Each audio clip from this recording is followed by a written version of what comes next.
நெத்திலி சம்பாளுக்கு நெத்திலி ரொம்ப முக்கியம். கொஞ்சம் நெத்திலியை வந்து பொரித்து நம்ம தனியாக எடுத்துக்குவோம். கொஞ்சம் நெத்திலி இப்படியே எடுத்து இந்த மாதிரி இடிச்சுக்கோங்க. வெங்காயம், இஞ்சி பூண்டு, தக்காளி, கருவேப்பிலை மறந்துட்டேன், இருங்க எடுத்துகிட்டு வரேன். கருவேப்பிலை, கடுகு தாளிப்பு மறந்துடாதீங்க. இது நெத்திலி சம்பா. நெத்திலி சம்பளுக்கு பட்டை மிளகா அரைச்சி எடுத்துக்குவோம். பட்டை மிளகா அரைக்கிறதுக்கு கொஞ்சோண்டு எண்ணெய் ஊற்றிக்கிங்க. ஏன்னா எண்ணெய் ஊற்றுனீங்க அப்படின்னா நல்லா விதையெல்லாம் வந்து நல்லா அரைப்பட்டுரும். ஓகேவா? வாங்க அரைக்கலாம். நெத்திலி பொடி பொரிச்சு எடுத்தாச்சு, மிளகா அரைச்சிக்கிட்டாச்சு.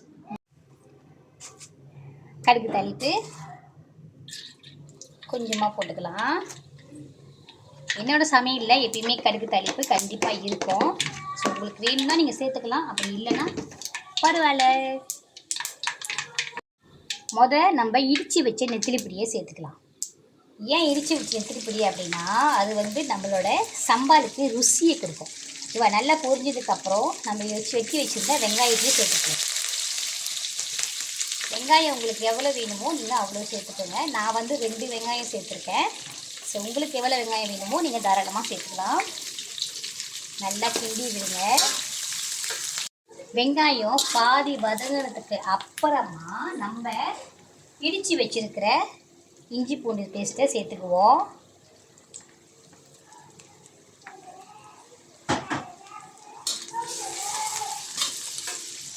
இஞ்சி பூண்டு வெங்காயம் நல்லா வதங்கினதுக்கு அப்புறமா நம்ம வெட்டி வச்சுருக்க தக்காளி பழத்தையும் சேர்த்துக்குவோம்.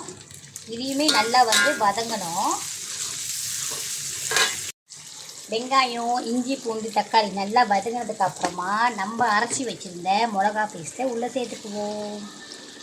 உங்களுக்கு எவ்வளோ உரப்பு வேணுமோ நீங்கள் அவ்வளோ சேர்த்துக்கோங்க.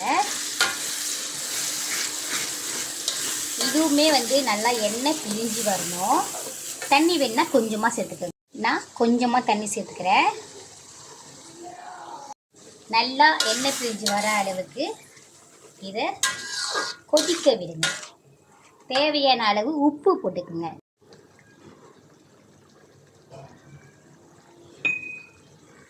தேவையான அளவு மிளகாவோட பச்சை வாசமும் நல்லா எண்ணெய் பிரிஞ்சு வர அளவுக்கு அதை கொதிக்க விடுங்க. நல்லா எண்ணெய் பிரிஞ்சு வந்ததுக்கு அப்புறமா நம்ம பொரிச்சு வச்சிருக்க நெத்திலி பொடியை போடலாம். போட்டுட்டு நல்லா கிண்டுங்க. ஃபைனலி நம்மளோட நெத்திலி சம்பால் ரெடி ஆயிடுச்சு.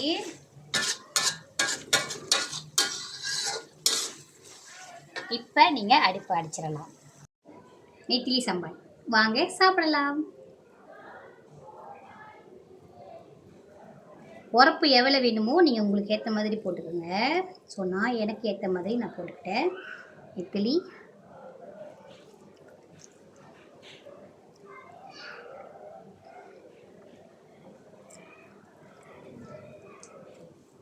சூப்பராக இருக்குது. நீங்களும் செஞ்சுட்டு மறக்காமல் என்னை டேக் பண்ணுங்கள்.